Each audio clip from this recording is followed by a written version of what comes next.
അപ്പോൾ അത്രയും കാര്യങ്ങളാണ് ഉള്ളത് അല്ലേ? അപ്പോൾ ഇതിനുള്ളിൽ വേറെ ദേവതമാരൊന്നുമില്ലല്ലോ? പിന്നെ എന്നാ പിന്നെ പേര് ഒരിക്കും കൂടി പറഞ്ഞോളൂ. എൻ്റെ പേര് സുധീഷ് കുമാർ. ശ്രീഹരി. ശ്രീഹരി. നല്ല നമസ്കാരം.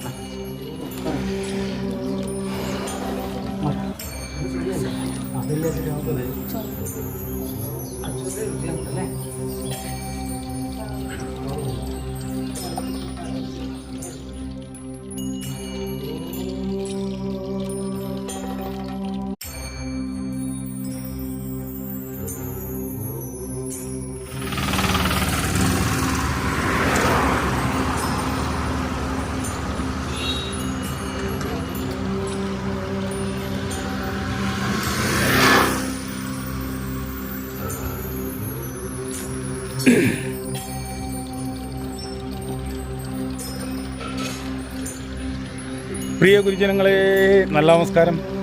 ഞാനിപ്പോൾ ഉള്ളത് വയനാട് ജില്ലയിൽ മാനന്തവാടി എന്ന ദേശത്താണുള്ളത് കേട്ടോ. ഇവിടെ വള്ളിയൂർക്കാവുമായിട്ട് ബന്ധപ്പെട്ട ഒരു ക്ഷേത്രമാണ്.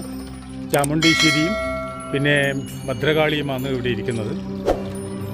അപ്പോൾ ഞാൻ ഇവിടുത്തെ കാഴ്ചകൾ കാണാൻ വേണ്ടിയിട്ട് ധാരാളം പേര് എന്നെ ക്ഷണിച്ചുകൊണ്ട് ഞാൻ വന്നതാണ്. ഇവിടെ നമുക്ക് വാട്സപ്പ് ഗ്രൂപ്പിൽ ഇങ്ങനെ ഒത്തിരി പറഞ്ഞത്. ഇപ്പം പെരുവ ശ്രീ മുത്തപ്പൻ മടപ്പുര ക്ഷേത്രത്തിൽ വന്നപ്പം അവിടുന്ന് ഇതിൻ്റെ ഒരു ആളെ ഞാൻ കണ്ടിട്ടുണ്ടായിരുന്നു. അപ്പോൾ അദ്ദേഹം എന്നോട് കണ്ടു വേഗം വന്ന് വർത്താനം പറഞ്ഞു. നമ്മൾ ഇങ്ങനെ ക്ഷേത്രത്തിൽ ഇങ്ങനെ സംഭവം ഉണ്ടെന്നൊക്കെ പറഞ്ഞിട്ടുണ്ടായിരുന്നു. അപ്പോൾ ഒന്നത് പിന്നെ അതും അല്ലാതെ തന്നെ നമുക്ക് ഇതിന് മുമ്പിട്ടും ഈ ക്ഷേത്രത്തിൽ ധാരാളം പേര് നമ്മളെ ഇങ്ങനെ സംഭവം ഉണ്ടെന്ന് മറ്റും വിളിച്ചു പറഞ്ഞിട്ടുണ്ടായിരുന്നു. അപ്പോൾ ഞാൻ ക്ഷേത്രം കുറേ ദിവസമായി തേടി നടക്കുന്നത്. പക്ഷേ വെച്ച് കഴിഞ്ഞാൽ നമുക്ക് എത്താൻ പറ്റിയില്ല. നല്ല കോടയാണ്, കണ്ടില്ലേ? അപ്പം അതെന്ന് വെച്ച് കഴിഞ്ഞാൽ വള്ളിയൂർക്കാവുമായിട്ട് ബന്ധപ്പെട്ട ഒരു ക്ഷേത്രമാണ് കേട്ടോ.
ഉണ്ടല്ലോ.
ഇത് നാഗചിത്രകൂടാണ്. നാഗസ്ഥാനം ഇവിടെയാണ് ഉള്ളത് ക്ഷേത്രത്തിൻ്റെ.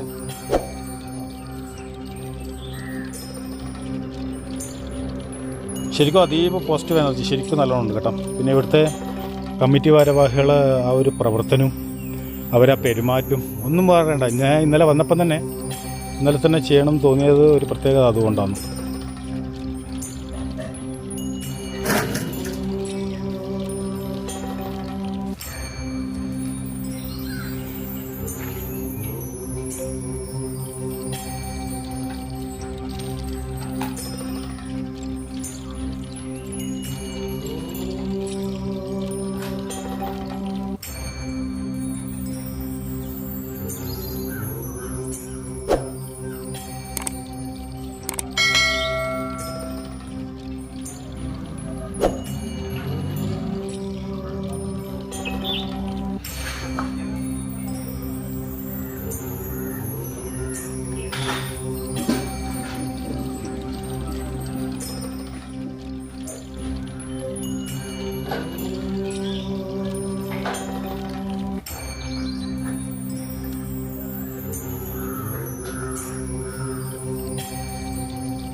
ഇത് പിന്നെ എന്താ ഇവിടെ എന്ന് വെച്ച് കഴിഞ്ഞാൽ ഭഗവതിക്ക് ഒരു കിഴക്ക് ഭാഗമായിട്ടാണ് ഇത് വരിക കേട്ടോ.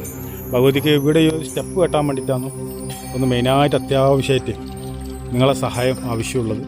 പിന്നെ അതുമാത്രമല്ല ഇവിടെ മറ്റ് പണികൾ നടക്കുവാണ്. ഇവിടുത്തെ കമ്മിറ്റി ഭാരവാഹികളെ ആ ഒരു കഷ്ടപ്പാടും പ്രയത്നവും അത് കണ്ടാൽ മനസ്സിലാക്കാൻ സാധിക്കും. എന്താ വെച്ചാൽ അത്രയധികം അവർ ഈ ക്ഷേത്രത്തിന് വേണ്ടിയിട്ട് അവർ അഹോരാത്രം അത്രയധികം കഷ്ടപ്പെടുന്നുണ്ട്. എന്താ വെച്ച് കഴിഞ്ഞാൽ കാരണം കുറച്ച് ഉൾപ്രദേശമാണ്. മാനന്തവാടി ടൗണിൽ തന്നെയാണ്, പക്ഷെ കുറച്ചും കൂടി ഉള്ളോട്ടായിട്ട് വരും. എന്ന് വെച്ച് കഴിഞ്ഞാൽ ഇവിടെ അരിയിലേതിപ്പിക്കലും കാര്യങ്ങളൊക്കെ ഉണ്ട് കേട്ടോ.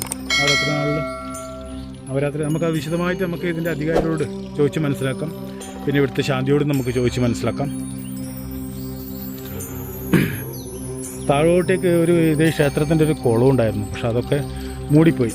എന്ത് ചെയ്യാനാ, ഇനി അത് വഴിയെ അതെല്ലാം വന്നു ചേരാനുണ്ട്.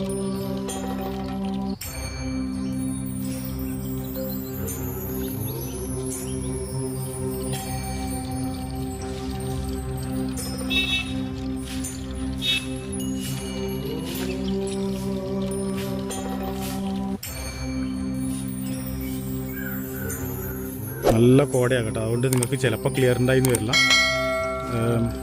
എന്നാലും പറ്റുന്ന രീതിയിൽ ഞാൻ അത് ചെയ്തെടുക്കുന്നുണ്ട് കേട്ടോ. ഇത് കിരാതമൂർത്തി എന്ന് പറയും കേട്ടോ. എന്ന് വെച്ച് കഴിഞ്ഞാൽ മഹാദേവൻ്റെ മറ്റൊരു രൂപമാണ് ഇവിടെ ഇരിക്കുന്നത്. അപ്പം അത് നമുക്ക് ശ്രീകോവിലിൻ്റെ അകം കാണിച്ചു തരാൻ നമുക്ക് നിർവാഹമില്ല, സാധ്യമല്ല. അപ്പം നമ്മളൊരാളങ്ങനെ ചെയ്യുമ്പം അത് മറ്റുള്ളവരും അത് ചെയ്യും. ഒരിക്കലും മറ്റുള്ള യൂട്യൂബർമാരോടും നമുക്ക് പറയാനുള്ളത്, ഒരിക്കലും അങ്ങനെ ചെയ്യരുത്. അത് ക്ഷേത്ര ചൈതന്യത്തിന് അത് ബാധിക്കും. അപ്പോൾ നമ്മൾ അവരത്രയും കഷ്ടപ്പെട്ട് ആ ഒരു ചൈതന്യം അവിടെ ഉണ്ടാക്കിയെടുക്കുമ്പോൾ നമ്മളത് നിസ്സാരമായി നമ്മളെ ചെറിയൊരു ആവശ്യത്തിന് വേണ്ടിയിട്ട് നമ്മളൊരിക്കലും അത് നശിപ്പിക്കരുത്. മനസ്സിലായില്ല? അപ്പോൾ ഒരു കാരണവശാലും നിങ്ങൾ എവിടെ പോയാലും ക്ഷേത്രത്തിൻ്റെ ശ്രീകോവിലിലേക്ക് ക്യാമറ ഉപയോഗിക്കരുത്, ഫോട്ടോ എടുക്കരുത്, വീഡിയോ എടുക്കരുത് കേട്ടോ. അപ്പോൾ നല്ല നമസ്കാരം.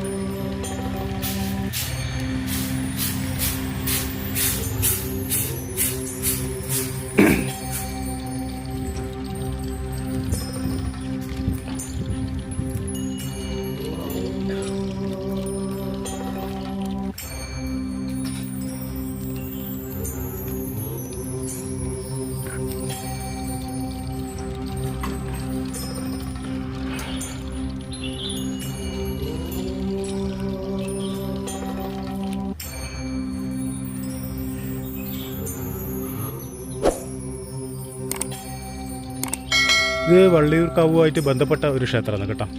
കാരണം എന്ന് വെച്ച് കഴിഞ്ഞാൽ ഇപ്പം മാർച്ച് 9 ഇവിടെ ഉത്സവം തുടങ്ങുന്നത്. മാർച്ച് 14 വരെ അങ്ങോട്ടാണ് ഇവിടെ ഉത്സവം ഉള്ളത്.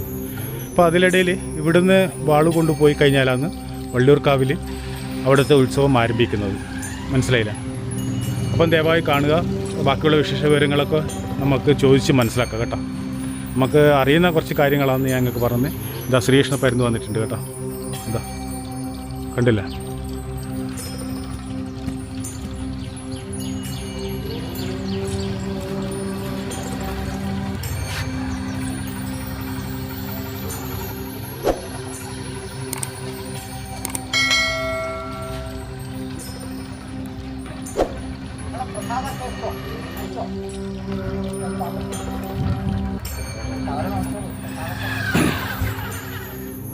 ഞാൻ കുറച്ചുണ്ട് അയക്കാം.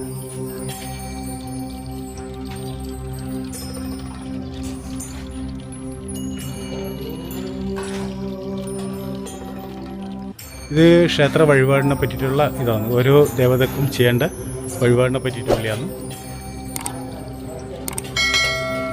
ഇവിടെ വളരെ പൈസ കുറച്ചേ ഉള്ളൂ കേട്ടോ. ബോർഡിൽ കാണുന്നത്, ബോർഡ് കാണുന്നതാണ് പറയുന്നത്. പഴയ ബോർഡായതുകൊണ്ടാണ്. പുതിയ ബോർഡിൽ ഇതിൻ്റെ ഇപ്പോഴത്തെ പുതിയ നിരക്ക് വരും കെട്ടണം.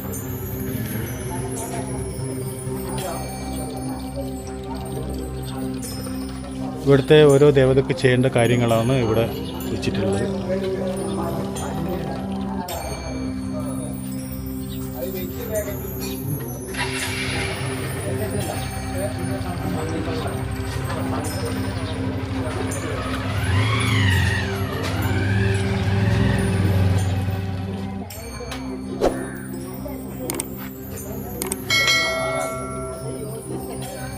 യോഗീശ്വരൻ അല്ലേ?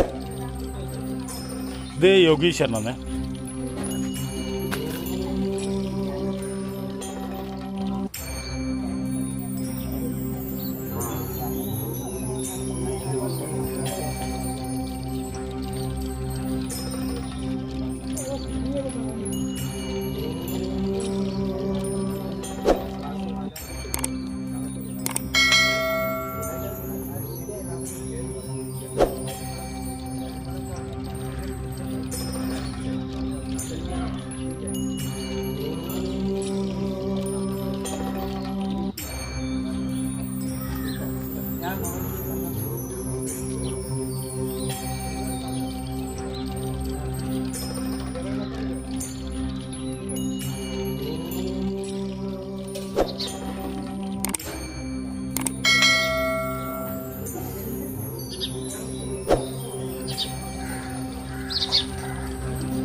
ഇത് താൽക്കാലിക അന്നദാനശാലയാണ്.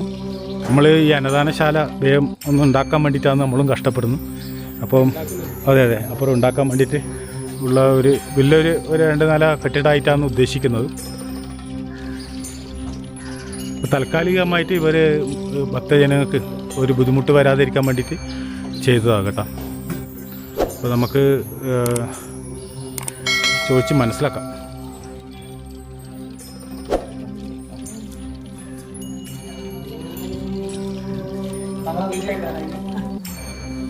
ടൈലിന്റെ പ്രത്യേകം നല്ല മിനുസല്ലേ,